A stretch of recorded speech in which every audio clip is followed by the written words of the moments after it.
ethics and sustainability plays a very important role. And what we intend to do is basically build the whole segment right from the mine to the market. Although we are a mining company that markets, our strategy is to mine and sell a rough gemstone to our trade partners, but we also will be operating a lot from our marketing division, talking to our end consumer through the route of our trade partners.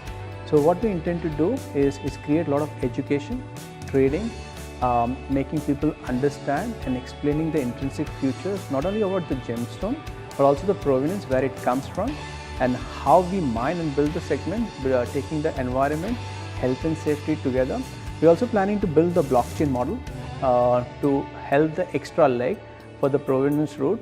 We're also trying to work with some of the lab where we can have the traceability of the gemstone coming from the source, both from the Colombian emerald mine and as well as for the Mozambican rubies. So right now our core focus is to build the mine. In 2017, as we started the operation, our key activity was to build the mine, get the mine operating up and running. So we were quite successful in last 14 months, not only to set up the Fura operation in Dubai to have the headquarters, but also we acquired 4 ruby licenses in the world's largest ruby market, that is Mozambique, and the world's largest emerald market, that is Colombia. As we are trying to develop that segment and getting the product out of the market, what we are also trying to do is create that awareness and education. So we have been talking to a lot of the trade media, especially focusing on the Colombian emeralds, to educate the market. And there's a lot of bad perception that comes out in the market about Colombia in specific, but we are trying to educate the market that right now it's a new Colombia. There is no conflict, it's a peace country, and we don't see any issue coming out from Colombian market in particularly. As far as Mozambican ruby is concerned, we have a solid experience in working for the last 10 years, but we are also trying to develop this segment, but our core activity right now has been focused more on Colombia. See, I think it has been phenomenal, it has been well received. So color gemstone is a trend right now in the market. If you see last 5 years in particularly, the trend has been growing like 40 to 50% year on year, due to the fact that we come from a very low base, but that also is going to stabilize over the period of time, but we'll still see a growth of 10 to 15% annually as we go around building the segment. But the acceptability, especially the millennials, are accepting the color gemstone as a new trend, which we are finding the trend both in the Western market as well as from the Indian market and the Asian market particularly. And India becomes a very important market for us, particularly basically because between India and China, both the market caters to 60% of our market share. See, as our vision is, we are very clear. Our vision is not to start producing emeralds and rubies.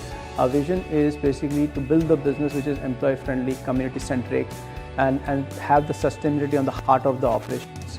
And in particularly with the community, we believe that when you have to build the mine, you have to take the community along with you, especially in Colombia. Even before we put our first investment or our first production plan, the first thing we did was to have an engagement with the community.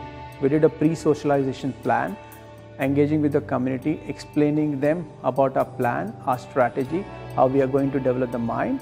And after acquiring the project, we went and engaged with the community, explaining them what the next step we are going to take to develop the mine and the employment opportunity they are going to have as we go along growing the mine. Make no mistake, in Colombia, historically and culturally, people were never employed as an employee, and we are going to be the first time ever in their lifetime they are going to see an employment opportunity. So we have been engaging with them, explaining how the engagement process is going to take place. See, we are going to segment our market share in 2 ways. In the first 3 to 4 years, we want to get up to 10% of the market shares globally. And as we grow along over the period of 10 years, we want to increase the market share at 15% globally. It's very important. I think the message for the Indian retail industry has been that the color gemstone space is going to remain, and it's going to remain forever. It's very important that the transparency is built into the segment. It's very important that whatever product has been treated has to be disclosed. Disclosure should be a prime importance of the segment, and the transparency is what they should be practicing and telling the consumer what they have done, and bringing the transparency is going to play a very important role, especially in this part of the world where millennial wants to know everything.